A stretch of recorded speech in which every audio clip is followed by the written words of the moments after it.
You know what they say, blessed are the peacemakers.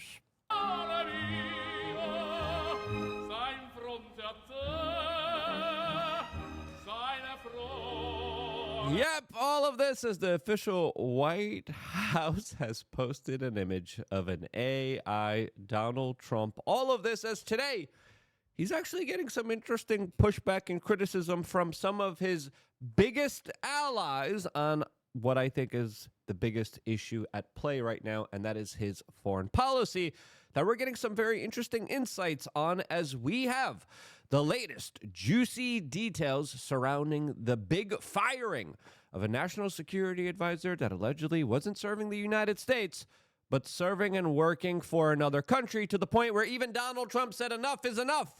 This guy has to go as he has been, quote, reassigned. What's really going on here?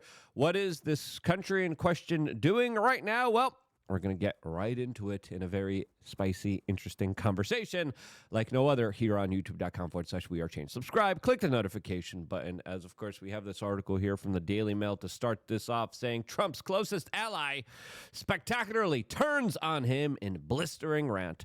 They, of course, are mentioning Congresswoman Firebrand MTG that came out on social media not so long ago, a few hours ago, and said, quote, I represent the base, and when I'm frustrated and upset over the direction of things, you better be clear the base is not happy. I campaigned for no more foreign wars, and now we are supposedly on the verge of going to war with Iran. Yep, and then she went on and continued and talked about foreign policy mistakes that the United States has previously made. Again, this is a post made a few hours ago where a lot of people are reaching out to her saying, yeah, I might not agree with you, but I definitely agree on this principled stance of no more war. Now, why is MTG saying this right now? Well, we'll talk about that in a little bit because there's some interesting foreign policy developments happening right now that I think are worth talking about, specifically when it comes to an explosive situation that's getting pretty crazy, as we have Liam McCullum on Twitter, right? When you are losing MTG, Tucker Carlson, and Joe Rogan, you are losing the base. War with Iran will end Trump's legacy as an America First president. I would agree with that sentiment, as Tucker Carlson has been one of the biggest outspoken critics of this foreign policy endeavor that we have seen the corporate media collude with other foreign governments and foreign leaders trying to persuade Donald Trump to commit this ultimate geopolitical blunder that has been in the works ever since the early 2000s. There has been a concerted effort, especially by the neocons, especially by all those people who are never Trumpers. Remember those guys. You shouldn't forget those individuals and who they are and who their names are, as a lot of these prominent individuals, of course, want a key role in the direction of this country, and in my opinion, it is the wrong direction. This is what Tucker Carlson had to say not so long ago on the Megyn Kelly show, which I think is worth noting, since it still highlights that there is a big danger, specifically when it comes to repeating the Iraq war mistake that has cost us so many human lives around the world and created many problems that we are still dealing with, while also indebting this country to the point of bankruptcy. But on the question of Israel, it's like, I like Israel. I've been there a number of times, taking my family there on vacation. They're going again soon. We're Christians. They want to go to Jerusalem. I got it. So, and I have a million friends who both live in Israel and who love Israel. So I don't want to have a fight about Israel at all, just at all. So I've really tried not to have that fight. But I don't want the United States to enter in another unwinnable Middle Eastern war. I just really, really don't, especially now. We don't even have the ammo for it. So whatever, there's a lot. But anyway, I have been like attacked in ways that are so crazy that and it's totally coordinated. Yep, and you see a lot of these attacks. People are saying that he's an agent of Russia, he's an agent of Qatar, and again, Tucker Carlson does speak out against the kind of political orthodoxies of the establishment. That's why he got canned on Fox News, because he represented viewpoints that were popular more than ever, since it resonated with a lot of people, since he was able to say the quiet part out loud that a lot of people were having in private conversations. This is his kind of claim to fame, saying, you know what, I'm not gonna bite my tongue. I'm not gonna hold back. And that's why Tucker Carlson became the #1 news anchor in the United States. And then, of course, they canned him. They canceled him. He's now on his own network, doing his own videos, his own documentaries. And there's an interesting kind of rift between him and other right-wing media personalities like Ben Shapiro, that Tucker Carlson accuses of being Israel first, as there are allegations of Ben Shapiro being a foreign agent. Ben Shapiro is saying, nope, Tucker Carlson's a foreign agent.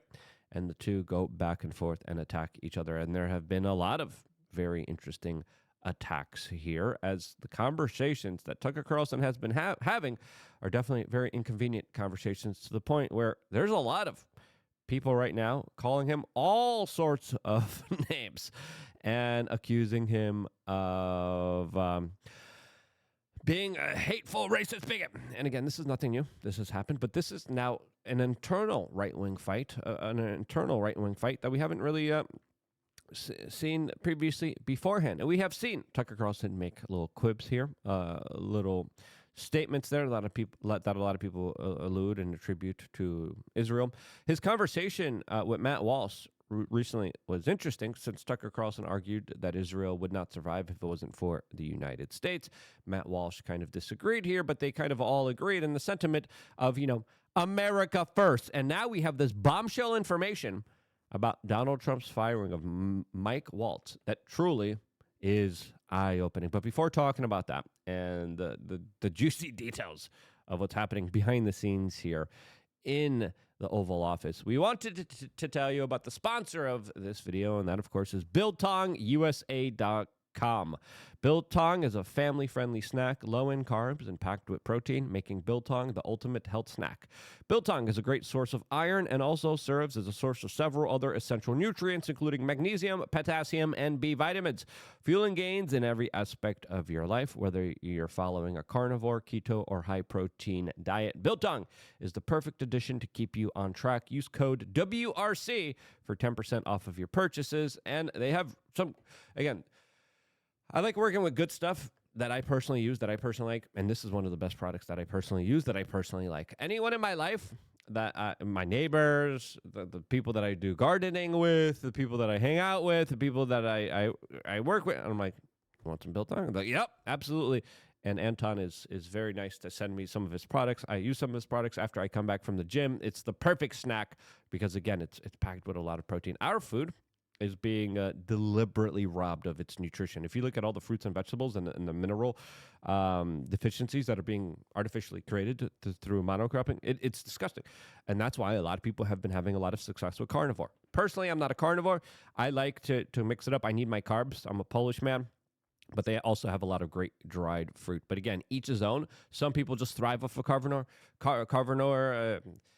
diet. For me, it's not just personally, but I still really do enjoy this snack, especially the Wagyu, which is my favorite. That is here on my desk, and it's in my studio. It's all around me. I just decided to, of course, use the packaging that we have here to show you guys the product. BiltongUSA.com. Go out there, support them, because they support us and other great independent media outlets, which are doing some really important stuff. Now, let's get back to this initial conversation, because I think it's very big to talk about what's happening right now, since we got more details from the Washington Post that talked to some White House insiders. And they gave us the juicy scoop, the juicy insights here. As Glenn Greenwald writes, Trump advisors accused Mike Waltz of not working for the president of your country, but instead working for the president of another country. Can you guess what that country is? Waltz angered Trump by plotting with Netanyahu to attack Iran, and then kept pushing Trump to do it. And then this, of course, eventually led to Donald Trump firing him and relocating him to be the UN ambassador. Now, I don't know why he's still able to have a position of power, since Trump clearly understands that he's not really serving the best interests of the United States. He's clearly serving the interest of another country.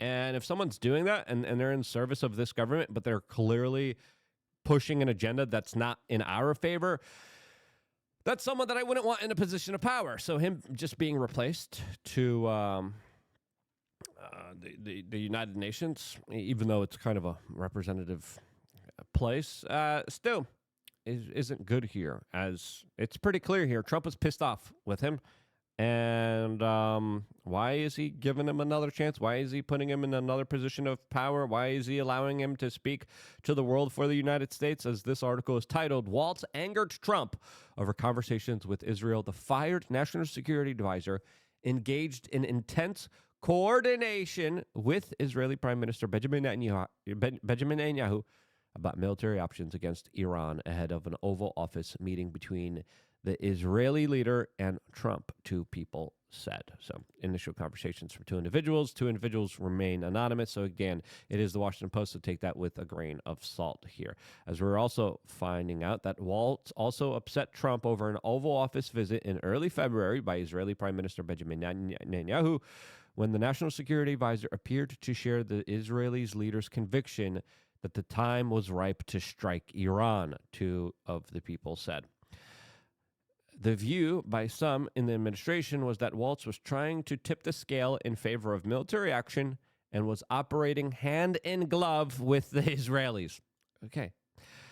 You can't do that. You work for the president of your country, not a president of another country, other members of Trump's administration and cabinet said. Now, who was not trying to bomb Iran? Tulsi Gabbard, J.D. Vance, according to some sources, Peak had said as well here. And those were the individuals that said, yeah, because we heard fighting, and we reported on this, and we reported on this accurately from our sources and the people that we talk to that are, in positions of power. And what we found out was happening here was that there was fierce debates. There was fighting. And there was a segment. Now, we're also hearing about Rubio being kind of in the middle here. Rubio being the old kind of neocon, Lindsey Graham, John McCain group type of Republican that we're hearing was in the middle here because, again, those neocons love that war. Mike Waltz, though, was the guy that we criticized when he was appointed, and rightfully so. We criticized him because we said he doesn't have the best track record. As all these neocons, a lot of them all connected with never Trumpers, all connected with the old Bush guard, Dick Cheney guard. And as we saw, the Bushes and the Cheneys were literally supporting Kamala Harris in the last presidential election. Okay? That's the big kind of fight that was going on behind the seat of power that we were reporting on. And it looks like the Tulsi Gabbard, J.D. Vance camp won, and Donald Trump didn't go along with the plan that he was trying to be baited into, pushed into, forced into, that would have created a big geopolitical blunder that the world has never seen before, with us engaging and fighting in a perpetual another Middle Eastern conflict that, of course, should have been avoided at all costs. Now, why is MTG talking about it now? Why is Tucker Carlson talking about it now? It looks like the thread isn't over here. As, of course, Mike Waltz also had some of his staff fired. As Mike Waltz, as National Security Advisor, appointed the Israeli former defense minister as his employee. Okay. As we had John Kiriakou, famous American whistleblower, come out and say that this should have been a huge red flag for any kind of national security job clearance, as it's pretty clear where Mike Waltz was standing, what his official position was, and how he was trying to get the United States to be the personal military of the Israelis. Because the Israelis came with the plan to the United States, Donald Trump saying, okay, guys, we got a great plan for you. We got a great deal. We're going to make a deal. You guys are going to attack Iran for us, and then you're going to defend us when Iran tries to attack us. Deal? You want to shake on it? And then there's Mike Waltz in the 70s. Good, yeah. We got to do this. More war. Yeah. And then Tulsi and J.D. Vance. And then they're like, hey, yo, what? Like, how is this working out for us? What are we getting here? How is this America first? What is this going to do for the American people? How is this going to help them lower grocery prices? How is this going to help them before drought? How is this going to keep America first? It's not. As we're also now hearing, and this is a news article from 14 days ago from Reuters, talking about how Israel said no. And Donald Trump even made declarative statements saying, hey, if we're going to attack Iran, it's going to be my decision, and it's not going to be anybody else's decision. They're still in the midst of negotiations. The negotiations are doing that well because China is intervening, and China is buying up all the Iranian oil. That's the type of situation that's unfolding right now. But the Israelis, they were told, no, we're not going to be doing this for you because there's no reason for us to do this. No invested interest for us to get this done and to create more complicated wars and situations and proxy conflicts between the East and the West here. There's no reason for us to do this because, China, Russia are all going to get involved. Korea, they're all going to be backing Iran here. And it's going to be just another proxy conflict, which is an outright disaster, especially with a major energy producing country here. But this is an interesting article here. 14 days ago, Israel still eyeing a limited strike on Iran's nuclear facility. Again, according to many military experts, a limited strike's not going to do anything. Iran's nuclear facilities are vast. They're spread out. They're protected. And it's going to take a full-on war. And this is why the Israelis wanted the United States to do it, because the United States has long-term capabilities to engage in these conflicts for a very long time. Even though we have given out a lot of our military equipment to the Ukrainians for free. But right now, what we're finding out here is that the Israelis still might do it, as we're hearing that Israel has not ruled out limited strikes on Iran. Again, limited. Let's just call it what it is here. War with Iran. Trump, not in a rush to support military action. Good. That's the right decision. Experts say an attack on Iran would only temporarily set back nuclear program. Yep, that's what a lot of the experts say. And they said only a long sustained bombing campaign for about a month and continued military action would get rid of Iran's nuclear facilities and power plants there and enrichment of uranium. Now, there's also a lot of other problems developing right now with Syria, as the Israelis just launched a major missile strike on the Syrian presidential palace. And it was a message to their new leader saying, hey, we still are very powerful in this region, as, of course, Israel has stepped up its military action against Syria since the fall of Assad, as Syria's Islamic rulers have pledged to govern in an exclusive way. Yeah, they're not really doing that. As Israel was able to get a bunch of region territory in the Golan Heights, but there's a lot of religious minorities and Christians that are now being just taken out in the middle of the night and carried out to big open pits in the ground, and then they have their lives taken. And that's because of their religious backgrounds, as there are now a lot of Christians hiding in Russian military installations, and the Russian military is protecting some of them from the prosecution that is going up against them because of their religious core beliefs here. As the previous leader was okay with Jewish, Christian, Muslim, Sunnis, Shiites, Kurds living amongst them. And this new leadership that has been put in by Saudi Arabia, Israel, and the United States, not that happy. As, of course, it looks like there's some discontent between this new leadership, as there's a lot of sectarian violence. There's a lot of minorities that are being just taken out. As the Israeli Prime Minister and Defense Minister say that the latest strikes are a message and a threat to the new political leadership of Syria, as we are also getting reports that there was an assassination attempt on the new political leadership of Syria. Now, it's pretty clear here the situation in the Middle East is a little bit tumultuous. I want to know what MTG knows and why she is warning Donald Trump not to bomb Iran here. What's the scuttlebutt? What's the rumors? I think that's the most important aspect of this entire story here. So far, Trump's instincts in firing people that are clearly not working for America, good. Some of his other policies, let's just be honest, are a little ridiculous. If a visa-holding student that went through the process correctly is openly writing op-eds against the United States, that's cool. That's fine. They get to keep their visa. They get to keep their pathway to stay in this country. They get to keep their kind of pathway towards citizenship, and they're okay. But if that same student writes an op-ed and it criticizes Israel, boom, gone. Homeland Security on them, ICE on them, and again, ICE resources right now very limited.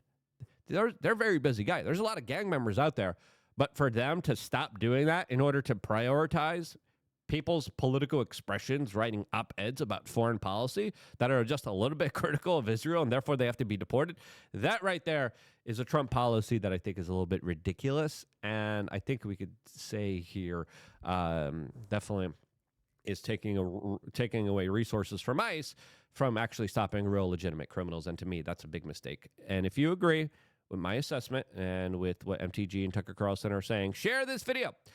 It's really important for you guys to help me get this video out there to the general public. Subscribe, and see you guys tomorrow at our range day for members of LukeUnfiltered.com. Thank you for buying some BiltongUSA.com. Don't forget to use the promo code. Save yourself some money. I know a lot of people that buy it and just don't use the promo code. What are you doing? You get 10% off. And then you tell Anton that, hey, I sent you. So WRC, I love you guys. Stay tuned for more, all here exclusively on youtube.com/wearechange.